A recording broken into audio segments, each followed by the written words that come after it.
বজাৰত যি বস্তু বিক্ৰী হয় আমিতো সেই বস্তুৱে ঢালিব লাগিব না। কথা শুনাচোন, মোক দেখিলে বোলে ফ্লেট হৈ যাব। মোক কি বুলি ভাবিছে সি? আপকামিং মডেলছবোৰৰ লগত চুপতি মাৰি মাৰি তাইৰ অভ্যাসে এনেকুৱা হৈ গৈছে। মানুহজন মোৰ একেবাৰে ভাল নালাগিল জানা। মডেলজনীৰ শ্বটবোৰ লৈছে চোৱাচোন, ক'ত ক'ত যে কেমেৰাবোৰ ক্ল'জ কৰাইছে। স্বাতী, এইবোৰ সৰু কথা। এনেকুৱা সৰু সুৰা ইনচিডেণ্টৰ কাৰণে যদি তুমি ইম'চনেল হৈ যোৱা, চাকৰি কৰিবা কেনেকৈ? সৰু কথা নহয় প্ৰয়াগ, তাত এজনী ছোৱালীৰ অংগবোৰক কেনেকৈ এক্সপ'জ কৰিব তাৰ চেষ্টা চলি আছিল। তো তাত কাৰ দোষ? ডাইৰেক্টৰৰ দোষ, কেমেৰামেনজনৰ দোষ, নে হে এডভাৰটাইজ বনোৱা কোম্পানীটোৰ দোষ? স্বাতী, এইটো এটা ইণ্ডাষ্ট্ৰী। ইয়াৰ কিছুমান নিৰ্দিষ্ট নিয়ম থাকে। তুমি অলপ বেছি মাথা মাৰিছা নেকি? আৰু এইটো আজি এটা উদাহৰণহে। এইটো ইণ্ডাষ্ট্ৰীত তুমি কাম কৰি থাকিলে আৰু বহুত কিবা কিবি দেখিবা।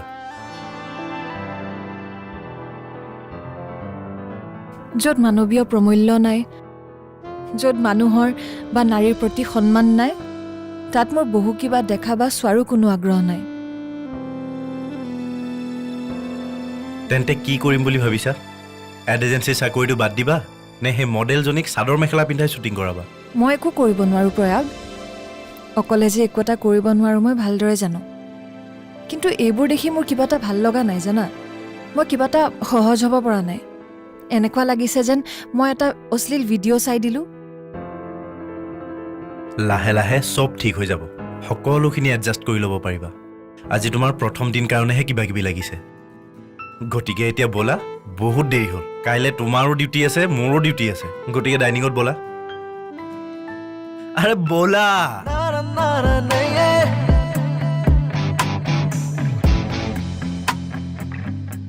মোৰ যে তালৈ গৈ কাকোৱে ভাল নালাগিল জানা। ডিৰেক্টৰজনৰ কথা কিবা ডাবল মিনিং থকা যেন লাগে। সি বোলে মোৰ লগত আড্ডা জমাব বুলি ভাবিছিল। অকণমান বহি আড্ডা চাড্ডা মাৰি দিব লাগিছিল। ডাইৰেক্টৰজনে ভাল পালে হয় আৰু আনৰ আগত ক'লে হয় নতুন পিয়াৰজনী বিৰাট ফ্ৰী মানুহ। গৰজ পৰিছে মোৰ। আৰু কি কৈছে জানা, হোৱাইট হৰ্চৰ বোলে কোনোবা বৰমূৰীয়াৰ লগত মোৰ চিনাকি কৰাই দিব। সি বোলে মোক দেখি ফ্লেট হৈ গ'লহেঁতেন। হাউ চিপ। হোৱাইট হৰ্চৰ বৰমূৰীয়া কোন? সুজয় ঘোষ? অঁ, সেইটোৱে। তুমি কেনেকৈ চিনি পোৱা? স্বাতী, মই তোমাক আগতেই কৈছোঁ, তুমি যিখন স্কুলত নাম লগাইছা সেইখন স্কুলৰ মই প্ৰিন্সিপাল। মোৰ এইখন ফিল্ডত এক্সপিৰিয়েঞ্চ বহুত আছে। প্ৰয়াগ, মই বাৰু পাৰিমনে চাকৰিটো কৰিবলৈ? স্বাতী, তোমাৰ বাৰু কি হৈছে কোৱাচোন?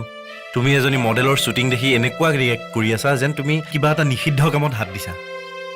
এইবোৰ কোনো কথাই নহয় জানানে তুমি? পৰিৱেশটো দেখিয়ে মোৰ কিবা কাণ মোৰ গৰম হৈ গ'ল। তেনেকুৱা এডভাৰটাইজ আজিকালি সকলোতে দেখি থকা দেখোন।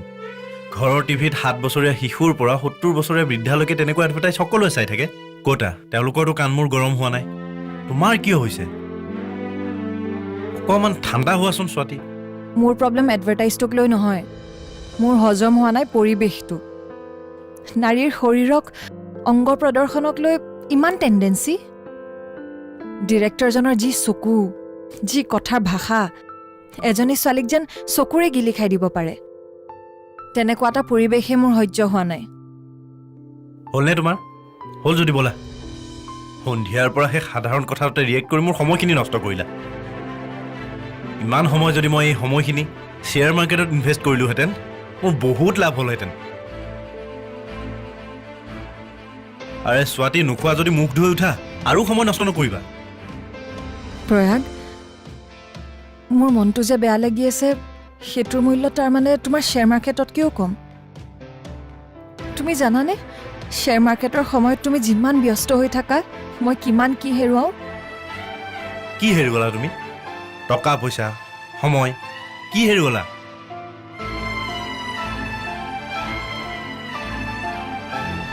তোমাক হেৰুৱাওঁ, তোমাক।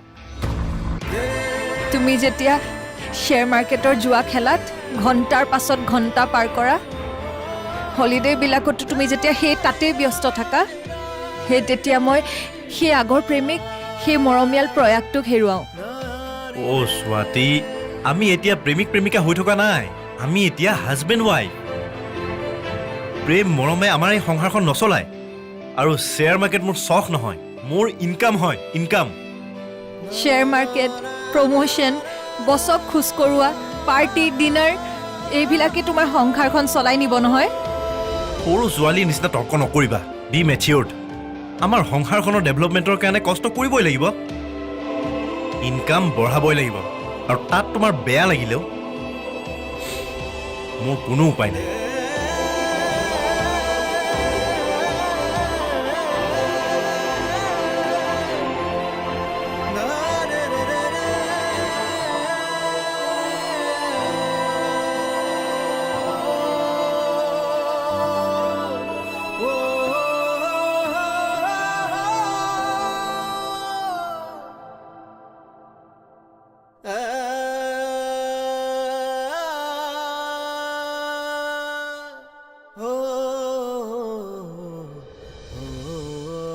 তই অহা বুলি খুৰাই ক'লে, ভাবিলোঁ তোৰ খবৰ এটাকে লৈ যাওঁ। তুমি নোহোৱা হ'লে মই তোমাৰ ঘৰ গৈ ওলালোগেহেঁতেন। বাকী ক, বৈবাহিক জীৱন কেনেকুৱা চলিছে? বেয়া বুলিতো ক'ব লগা একো নাই। নতুন ঘৰ, নতুন মানুহ, এইকেইটা দিনত বেয়া লগা নাই। বিয়া বস্তুটো এখন চাইকেল বা গাড়ীৰ নিচিনা, বুজিছ? নতুনতে যন্ত্ৰ পাতিবোৰ ঠিকে থাকেতো, গতিকে ফাই ফাই চলে। কিন্তু পুৰণা হোৱাৰ লগে লগেহে তাৰ স্পীডটো কমি যায়। তেল নোহোৱা হ'ব, চেইন পৰিব, পাংচাৰ হ'ব, বিভিন্ন আহুকালবোৰ আহি যায়, বুজিছ? সেইকাৰণে মানে ৰ'বাচোন ৰ'বা, চাইকেল গাড়ীবোৰ পুৰণা হ'লে বিক্ৰী কৰি দিয়াৰ দৰে নহয়তো। নহয় বুলি ক'ব নোৱাৰ। আজিকালি ডিভোৰ্চৰ কথাবোৰ কিমান বাঢ়ি গৈছে তই জানো দেখা নাই? মোৰ ক্ষেত্ৰত সেইবোৰ একো নহয় দ্বিজেনদা। চাকৰি কৰিছা যেতিয়া সন্মুখত যিটো কাম পোৱা সঠিকভাৱে কৰিবলৈ চেষ্টা কৰিবা। আনে কি কৰিছে, কিয় কৰিছে, সেইবোৰ কথা মনত সোমাই নাথাকিবা। প্ৰয়াগ, মানুহে টকাৰ পাছত কিয় ইমান দৌৰে বাৰু? মানুহক ইমান টকাৰ প্ৰয়োজন হয় কিয়? জীৱনৰ প্ৰয়োজন পূৰাবৰ আৰু সুখত থাকিবৰ বাবে মনুষ্যত্ব এৰি বিকাশ হ'ব লাগিব নেকি বাৰু?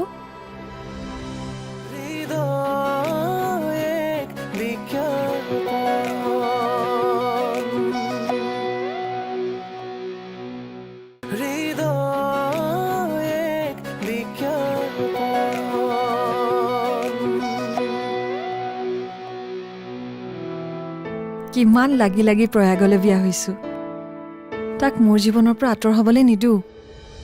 মোৰ মৰমৰ ৰছীৰে তাক বান্ধি ৰাখিম। তোৰ জীৱনত কিবা বেয়া হোৱাটো মই একেবাৰে কামনা নকৰোঁ স্বাতী। তোৰ নিচিনা এজনী ইম'চনেল ছোৱালীয়ে এইবোৰ সহ্য কৰিব নোৱাৰিব। মানুহৰ মাজত মৰমবোৰ কেতিয়া কমে জানা? যেতিয়া মানুহৰ বুজাবুজিৰ অভাৱ হয়। আৰু বুজাবুজিৰ কেতিয়া অভাৱ হয় তই জান? যেতিয়া টকাৰ অভাৱ হয়। প্ৰয়াগৰ টকা পইচাৰ অভাৱ নাই। আজিকালি সি বহুত টকা দৰমহা পায়, আন আন ফেচিলিটিও আছে। মানুহৰ আকাংক্ষাবোৰ বাঢ়ি গ'লে টকাৰ পাছত দৌৰা আৰম্ভ কৰে। আৰু টকাৰ পাছত দৌৰোতে আৱেগ, হৃদয় এই সকলোবোৰ পাহৰি যায়। তই প্ৰয়াগক এনেকুৱা এডাল ৰছীৰে বান্ধি ৰাখিবি যাতে সি পোৱাখিনিতকৈ আৰু বেছি পাবৰ বাবে দৌৰিব নোৱাৰে। আৰু সেই ৰছীডাল কিহৰ জান? সন্তুষ্টিৰ। পোৱাখিনিতে মানুহ সন্তুষ্ট হ'ব লাগে, তেতিয়া উচ্চাকাংক্ষাৰ দৌৰটো নাথাকে। মই তোক এইখিনি কথা কিয় কৈ আছো জান? কাৰণ তই ছোৱালীজনী ডাঙৰ হ'লেও তোৰ মনটো থুনুকা, আৰু থুনুকা মনত জোৰ পৰিলে ভাঙি যায়। তুমি কোৱা সকলোবোৰ কথা এদিন সঁচা বুলি প্ৰমাণিত হয় দ্বিজেনদা। আৰু আজিকালি প্ৰয়াগ এজন দৌৰিবলৈ আৰম্ভ কৰিছে।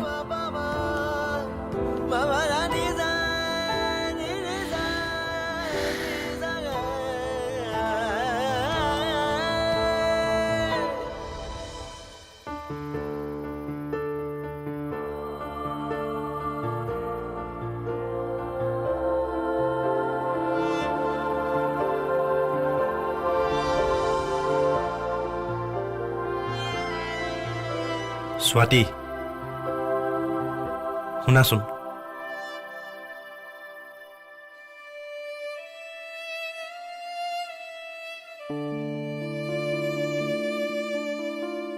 বহা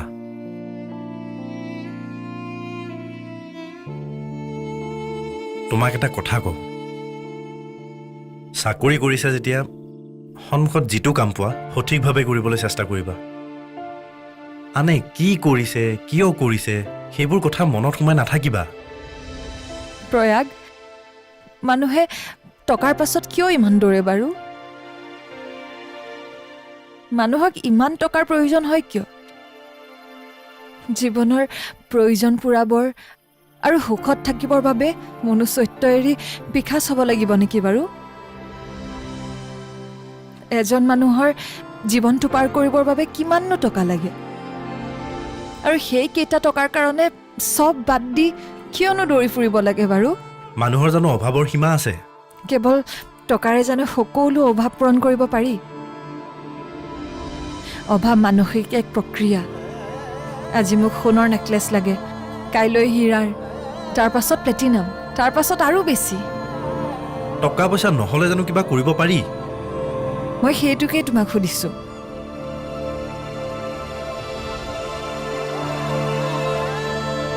জীৱনৰ প্ৰয়োজনবোৰ পূৰণ কৰিবৰ কাৰণে মানুহে টকাৰ পাছত কিয় জীৱনটো শেষ কৰি দিয়ে শেষত পায়নো কি থাকেনো কি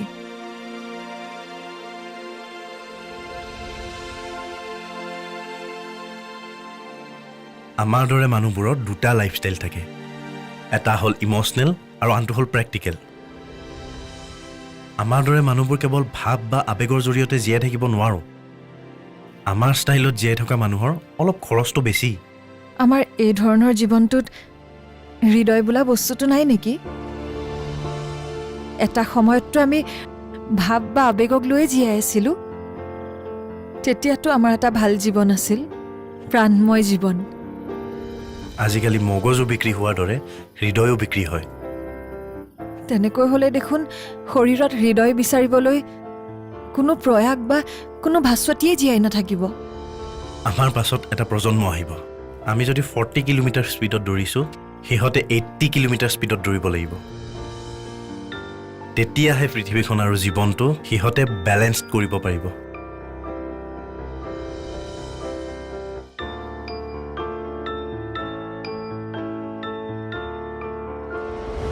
চা মানে যদি কাৰোবাৰ পৰা ধাৰ কৰা শব্দৰে কবিতা লিখি তই কবিতা পাঠ কৰ তেতিয়াহ'লে কিন্তু মোৰ মান সন্মান সকলো যাব আপোনাৰ ছোৱালীয়ে আপোনাৰ সন্মান যোৱা কাম কেতিয়াও নকৰে নিশ্চিন্ত থাকক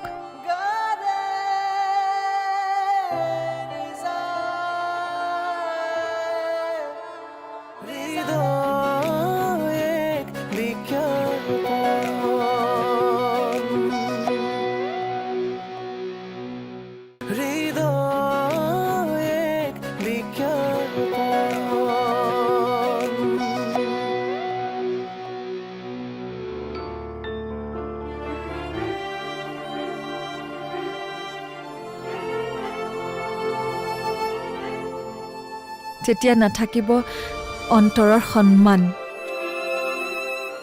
নাথাকে হৃদয়ৰ অনুপম বিশ্বাস হৃদয় কিনি লোৱা হৈছে মগজু বিক্ৰী হৈছে হৃদয় এখন উকা কাগজ হৈ গৈছে কোনোবাই ৰং সানিলেও ৰং ৰৈ গৈছে বোকা সানিলেও বোকা ৰৈ গৈছে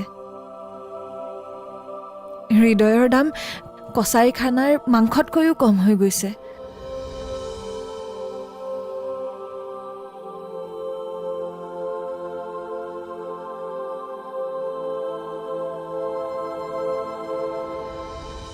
ভাস্বতী অ ভাস্বতী নাযাও নেকি আহ আকৌ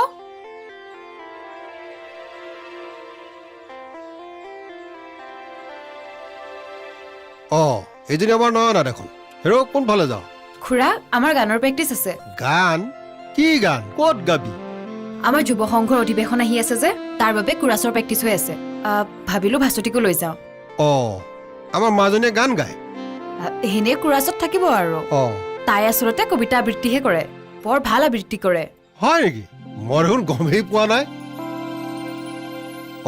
মাজনী তই বোলে কবিতা আবৃত্তি কৰ আজিকালি এই কাৰ কবিতা আবৃত্তি কৰ যতীন্দ্ৰনাথ দুৱৰা জ্যোতিপ্ৰসাদ আগৰৱালা নলিনীবালা দেৱী এই কাৰ কবিতা আবৃত্তি কৰ খুৰা তাই এবাৰ নিজৰ কবিতা আবৃত্তি কৰিব নিজৰ কবিতা তাৰ মানে তই কবিতা লিখাও আৰম্ভ কৰি দিলি কি কবিতা লিখিছ তই কাৰোবাৰ পৰা নকল চকল কৰি লিখা নাইতো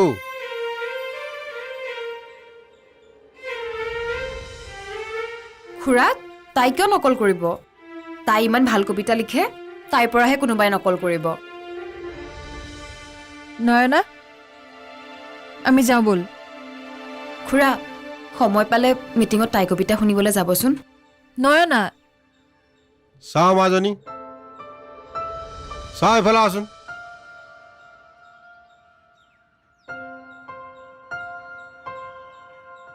চা মাজনী যদি কাৰোবাৰ পৰা ধাৰ কৰা শব্দৰে কবিতা লিখি তই কবিতা পাঠ কৰ তেতিয়াহ'লে কিন্তু মোৰ মান সন্মান সকলো যাব আপোনাৰ ছোৱালীয়ে আপোনাৰ সন্মান যোৱা কাম কেতিয়াও নকৰে নিশ্চিন্ত থাকক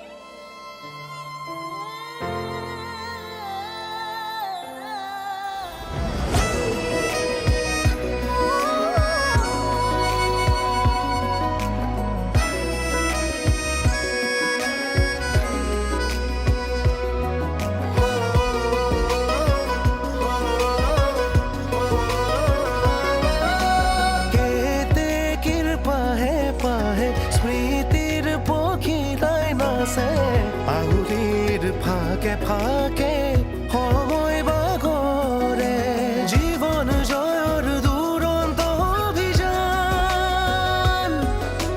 নিজৰ লগতে নিজৰে অভিমান জীৱনৰ পাততে লিখো আবেদন হৃদয় এক বিজ্ঞাপন হৃদয় এক বিজ্ঞাপন হৃদয় এক বিজ্ঞাপন